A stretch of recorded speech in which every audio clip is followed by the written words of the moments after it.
Kasih-Mu menerangi langkahku. Takut, takut, takut bimbang, karena ku tahu Kau bersamaku. Kau lebih tahu yang terbaik bagiku. Kau lebih sanggup pulihkan hidupku. Ku berserah, ku percaya, hanya Yesus penolong yang setia.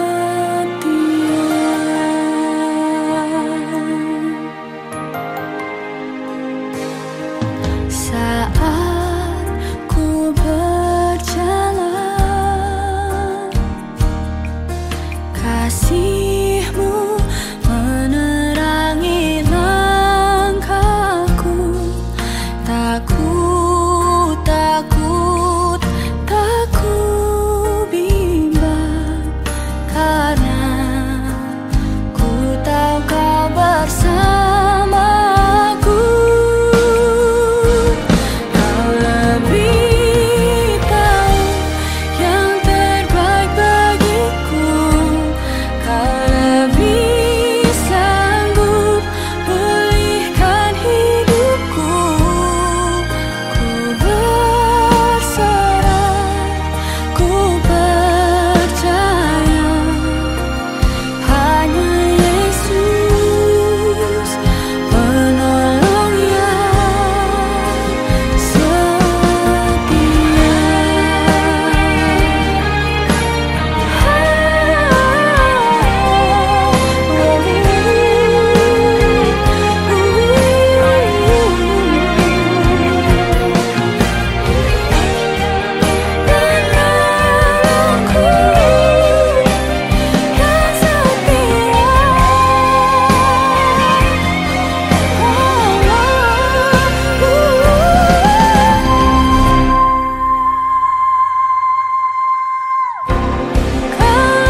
lebih tahu yang terbaik bagiku. Kau lebih sanggup pulihkan hidupku. Ku berserah, ku percaya, hanya Yesus penolong yang setia. Hanya Yesus penolong yang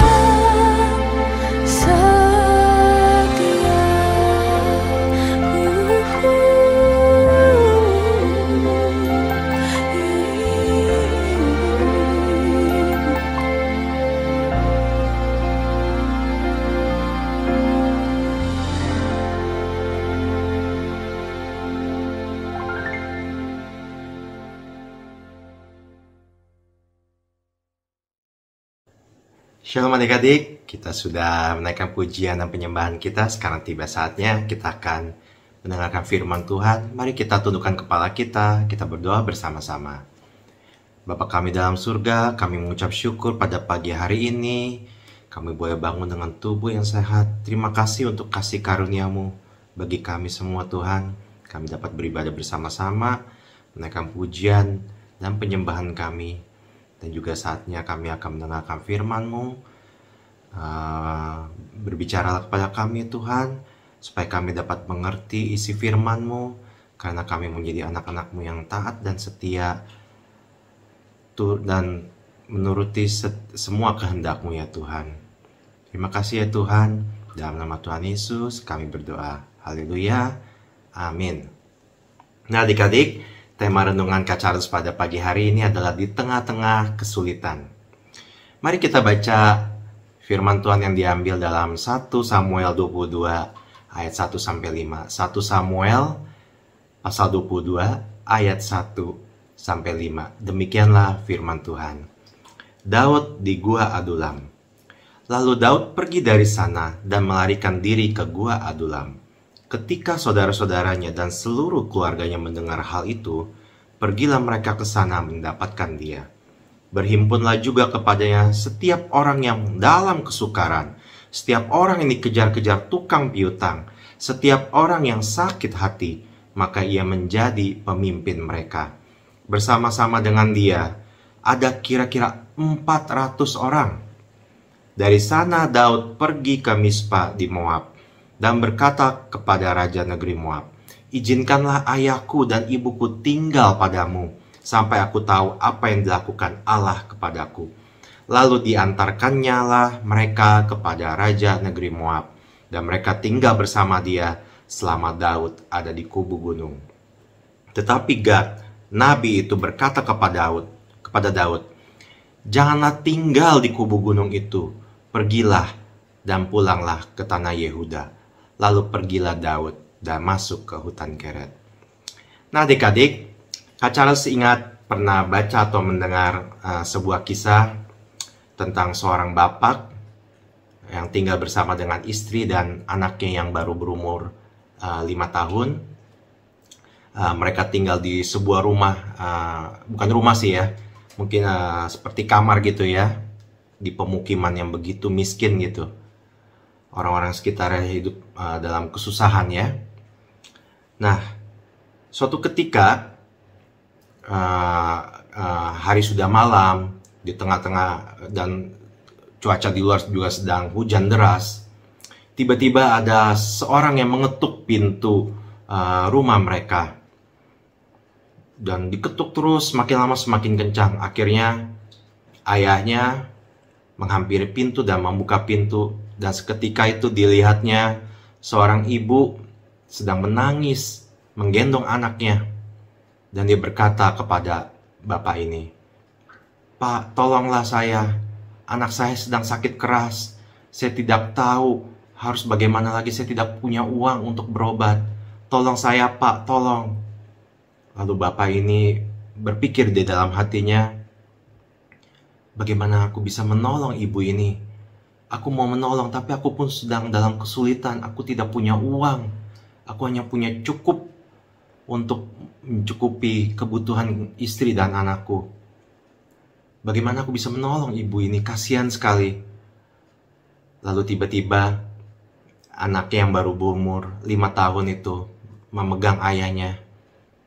Dan dia pegang sebuah celengan. Celengan yang isinya tabungan anak ini yang akan dipakai untuk membeli peralatan sekolah. Lalu anak ini berkata kepada ayahnya, "Ayah, aku mau menolong ibu itu. Anaknya sedang sakit, kasihan. Tidak apa-apa. Ini ada celengan aku. Aku mau kasih. Memang aku perlu, tapi aku lihat ibu ini lebih perlu." Luar biasa ya adik-adik, anak kecil mau bayar harga, mau menolong orang lain yang membutuhkan, padahal dia sendiri pun juga membutuhkan. Dia sendiri pun hidup dalam kesusahan, tetapi dia mau menolong orang lain. Kak Charles pun juga belajar ya, bahwa di tengah-tengah kesulitan, kita harus tetap menjadi berkat. Kita harus tetap bisa memberikan pertolongan kepada orang lain. Nah hari ini ya adik-adik, kita akan belajar dari seorang yang bernama Daud. Daud ketika itu di dalam kesulitan. Ya, kalau adik-adik baca di pasal-pasal sebelumnya, Daud ini dikejar-kejar. Dia mau dibunuh. Dibunuh oleh siapa ada adik-adik? Betul, oleh Raja Saul ya. Karena Raja Saul itu iri kepada Daud. Orang-orang pada bilang Daud membunuh berlaksa-laksa. Tetapi Raja Saul hanya beribu-ribu gitu ya. Jadi selalu dibandingkan. Dan Raja Saul itu menjadi iri dan dengki kepada Daud. Sehingga dikejar-kejar. Ya, Daud lari kemana-mana ya, karena takut mau dibunuh oleh Raja Saul. Dia pernah lari ke Nabi Samuel. Tetapi akhirnya dia lari ke daerah orang Filistin ya. Di Gad ini ya. Di Gua Adulam ini gitu. Nah, di dalam Gua Adulam ini Daud menyadari ya, bahwa dia yang sudah menjadi perwira yang begitu hebat, dia mengalahkan Goliat, tetapi sekarang dia dikejar-kejar, dia hidup dalam kesusahan, dan dia sampai di Gua Adulam ini. Harusnya Daud itu hidup di istana ya. Dia kan sudah diurapi menjadi raja, tetapi dia ternyata hidupnya susah, dikejar-kejar, mau dibunuh. Dia hidup dalam ketakutan, dia pindah dari satu tempat ke tempat yang lain. Nah, di tengah kesulitan Daud ini, sebenarnya yang Daud butuhkan adalah pertolongan dan penghiburan gitu ya. Namun, ternyata Tuhan justru menghadirkan kepada Daud di Gua Adulam itu semua saudaranya dan keluarganya, dan juga semua orang-orang yang punya masalah, yang mengalami kesukaran, yang dikejar tukang piutang, yang sakit hati, dan lain sebagainya. Mungkin ya seperti Kak Charles berpikir juga ya, Daud mungkin berpikir, kenapa Tuhan kok kirim orang-orang yang bermasalah begini? Padahal aku pun juga hidupku sedang dalam masalah, aku dikejar-kejar oleh Raja Saul, mau dibunuh. Ya, tetapi Tuhan mau Daud untuk belajar menjadi orang yang tidak mengasihani dirinya sendiri. Tuhan mau Daud belajar untuk memberikan belas kasihan kepada orang-orang di sekitar dia yang membutuhkan. Ya. Nah, Daud tidak boleh mengasihani diri sendiri. Dia harus belajar, Tuhan mau dia belajar untuk mengasihi orang lain. Kalau ya sebagaimana Kak Charles atau adik-adik, ya, kalau kita merasa perlu dikasihani terus sama orang lain, ya, maka kita tidak akan bisa mengasihi orang lain ya adik-adik. Karena kita menjadi pribadi-pribadi yang mementingkan diri kita sendiri. Saya nih yang harus dikasihani. Saya kan yang lagi dalam kesusahan ya. Nah, kalau kita terus begini, maka kita akan terus mementingkan diri sendiri dan tidak akan bisa memberikan pertolongan kepada orang lain. Kita semakin egois, kita menjadi orang-orang yang berpusat kepada diri sendiri. Kita tidak peduli dengan orang lain. Nah, kita belajar dari Daud ya adik-adik. Dia menjadi pemimpin orang-orang yang kesulitan. Dikatakan bahwa ada sekitar 400 orang yang di bawah pimpinan Daud, orang-orang yang kesulitan itu. Daud menjadi pemimpin mereka, dia seperti menjadi gembala mereka ya. Orang-orang yang dikucilkan, yang sakit hati, yang ada hutang piutang, ya. Di ayat 1 dikatakan juga bahwa saudara-saudara Daud termasuk ayah dan ibunya berkumpul tinggal bersama-sama dengan Daud karena mereka takut dikejar juga oleh Raja Saul ya. Nah, tapi Daud berpikir kedua orang tuanya sudah tua dan tidak bisa terus dalam pelarian ya. Mereka sudah tua sekali dan harus tinggal di suatu tempat gitu. Nah, makanya Daud minta tolong kepada Raja Moab. Ya. Dia minta tolong supaya orang tuanya bisa tinggal di sana. Di ayat ketiga juga Daud katakan bahwa dia belum tahu apa yang akan Tuhan lakukan kepada dia. Tetapi Daud belajar untuk taat, melangkah di dalam pimpinan Tuhan. Daud terus mencari kehendak Tuhan. Daud percaya akan rencana Tuhan, bahwa Tuhan punya rancangan yang terbaik bagi dia. Nah, dan ternyata kita bisa baca ya adik-adik, Allah berfirman kepada Daud melalui nabi yang bernama Gad. Gad katakan kepadanya bahwa dia tidak bisa terus tinggal di Gua Adulam, dia harus kembali ke Yehuda. Kenapa ya Gad katakan kepada Daud untuk pindah? Karena kalau ada 400 orang di situ, ada saudara-saudara Daud, ada keluarga Daud, maka kemungkinan besar Raja Saul menemukan Daud akan semakin mudah ya adik-adik. Karena orang-orang begitu banyak. Ya. Nah, kenapa Daud harus menunggu dulu suara Tuhan sebelum dia berpindah gitu? Karena Daud hanya mau menuruti semua perintah Tuhan. Daud percaya akan penyertaan Tuhan yang sempurna. Nah, ya sebagaimana orang-orang di Alkitab juga kita bisa baca ya adik-adik. Ada Daud, ada Musa, ada Abraham. Mereka menyadari betapa pentingnya penyertaan Tuhan. Mereka menyadari bahwa mereka tidak akan mampu melewati lembah kekelaman, segala kesulitan mereka, kesusahan mereka tanpa penyertaan Tuhan. Dikatakan mereka ini adalah pahlawan-pahlawan iman di dalam Alkitab ya.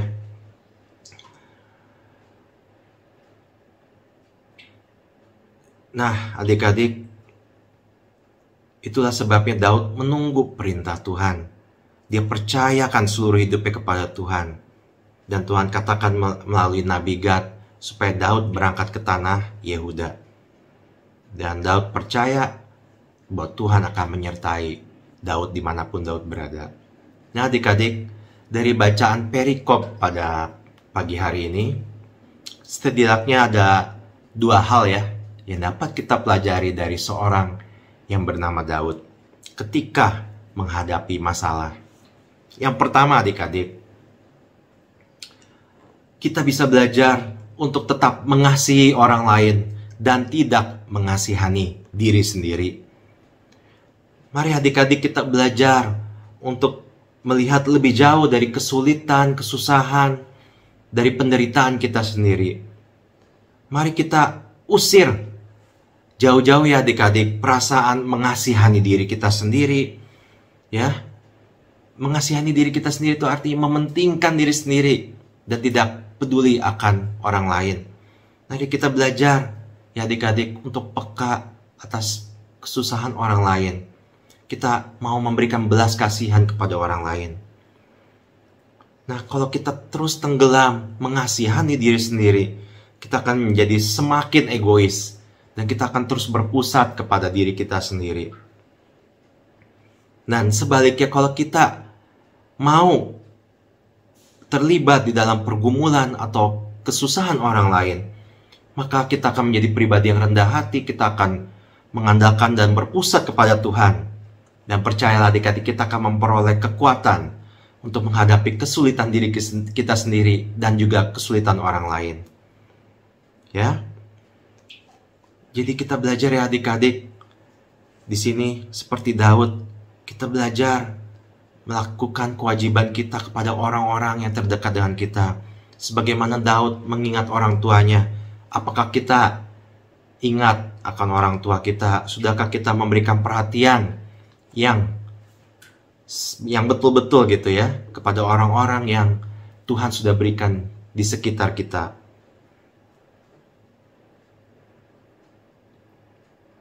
Nah adik-adik, jangan kita berpusat kepada diri kita sendiri ya. Kita harus memperhatikan orang-orang sekitar kita. Kita harus memperhatikan orang-orang lain. Dan percayalah adik-adik, ketika kita diizinkan Tuhan untuk mengalami kesulitan, kesusahan, pergumulan dalam hidup kita, segala pergumulan, segala pencobaan ini tidak akan melampaui kekuatan kita. Di dalam 1 Korintus 10 ayat 13 dikatakan, pencobaan-pencobaan yang kamu alami ialah pencobaan-pencobaan biasa yang tidak melebihi kekuatan manusia. Sebab Allah setia dan karena itu Ia tidak akan membiarkan kamu dicobai melampaui kekuatanmu. Pada waktu kamu dicobai, Ia akan memberikan kepadamu jalan keluar sehingga kamu dapat menanggungnya. Nah, yang kedua adik-adik, kita belajar untuk tetap mengandalkan Tuhan. Di dalam Mazmur 142 ayat 1-8 dikatakan, inilah doa seorang yang dikejar-kejar, inilah doa Daud ya, ketika dia dikejar-kejar, ketika dia di dalam gua Adulam. Ya, dikatakan nyanyian pengajaran Daud ketika ia ada di dalam gua. Suatu doa, dengan nyaring aku berseru-seru kepada Tuhan, dengan nyaring aku memohon kepada Tuhan. Aku mencurahkan keluhanku ke hadapannya, kesesakanku kuberitahukan ke hadapannya. Ketika semangatku lemah lesu di dalam diriku, Engkaulah yang mengetahui jalanku. Di jalan yang harus kutempuh, dengan sembunyi mereka memasang jerat terhadap aku. Pandanglah ke kanan dan lihatlah, tidak ada seorang pun yang menghiraukan aku. Tempat pelarian bagiku telah hilang, tidak ada seorang pun yang mencari aku. Aku berseru-seru kepada Tuhan, Kepadamu ya Tuhan kataku, Engkaulah tempat perlindunganku, bagianku di negeri orang-orang hidup. Perhatikanlah teriakanku, sebab aku telah menjadi sangat lemah. Lepaskanlah aku dari orang-orang yang mengejar aku, sebab mereka terlalu kuat bagiku. Ayat 8, keluarkanlah aku dari dalam penjara untuk memuji namamu. Orang-orang benar akan mengelilingi aku apabila Engkau berbuat baik kepadaku. Nah adik-adik, Daud mengandalkan Tuhan. Daud menyadari bahwa Tuhanlah yang memberikan kekuatan. Tuhanlah gunung batunya. Tuhanlah kota perlindungannya. Daud percaya bahwa setiap orang yang percaya kepada Tuhan, yang berharap kepada Tuhan, pasti tidak akan dikecewakan. Ya, Daud menjadi orang yang sangat beriman. Dia fokus kepada pimpinan dan penyertaan Tuhan. Daud tidak tahu apa yang akan terjadi di masa depan, tetapi Daud percayakan seluruh hidupnya. Dia beriman. Dia percaya bahwa Tuhan pasti punya rencana yang terbaik buat Daud. Nah, di firman Tuhan juga ditegaskan ya adik-adik, bahwa Allah turut bekerja dalam segala hal untuk mendatangkan kebaikan bagi kita yang terpanggil sesuai rencananya. Nanti adik-adik bisa baca ya, di dalam Roma 8 ayat 28. Tuhan turut bekerja bagi kita adik-adik ketika kita mau menurut akan kehendak Tuhan. Ketika tetap dalam setiap masalah kita tetap berjalan seturut dengan firman Tuhan. Kita mau tetap melakukan apa yang Tuhan perintahkan kepada kita ya. Nah adik-adik, memang kalau masa sulit pasti ya kita nggak suka ya, kita jadi berkeluh kesah ya, kita jadi gundah gulana, hati kita menjadi susah gitu. Dan terkadang kita juga menyalahkan Tuhan akan keadaan ini, khususnya di tengah pandemi ini ya adik-adik, yang sudah berjalan lebih dari 2 tahun. Nah adik-adik, apabila kita mengalami hal-hal yang sulit, kita harus belajar untuk tidak berkeluh kesah. Kita harus selalu mengucap syukur. Janganlah kita menyalahkan Tuhan. Sebab di balik kesulitan dan kesusahan yang Tuhan izinkan terjadi dalam hidup kita, percayalah pasti ada rencana Tuhan yang baik buat hidup kita. Tuhan pasti akan memberikan pertolongan kepada kita, dan Tuhan akan memakai hidup kita pun juga menjadi berkat bagi orang-orang lain. Walaupun kita sendiri juga ada di tengah-tengah masalah. Ya, Yesus pun juga dia melewati babak kehidupan yang susah. Dia ditolak, difitnah, dicaci maki, dilukai dan lain sebagainya. Ya, Alkitab mengatakan Yesus sendiri telah mengalami penderitaan melalui berbagai-bagai pencobaan. Dikatakan dalam Ibrani 4 ayat 14 sampai 16 sebagai ayat penutup ya adik-adik, karena kita sekarang mempunyai imam besar agung yang telah melintasi semua langit, yaitu Yesus anak Allah. Baiklah kita teguh berpegang pada pengakuan iman kita. Sebab imam besar yang kita punya bukanlah imam besar yang tidak dapat turut merasakan kelemahan-kelemahan kita. Sebaliknya sama dengan kita, ia telah dicobai, hanya tidak berbuat dosa. Sebab itu marilah kita dengan penuh keberanian menghampiri tahta kasih karunia, supaya kita menerima rahmat dan menemukan kasih karunia untuk mendapat pertolongan kita pada waktunya. Amin. Untuk firman Tuhan ya adik-adik, mari kita tundukkan kepala kita berdoa. Ya Tuhan, kami bersyukur buat firman-Mu pada pagi hari ini. Kami belajar Tuhan, bagaimana kami dapat bersikap di tengah-tengah kesulitan yang kami hadapi.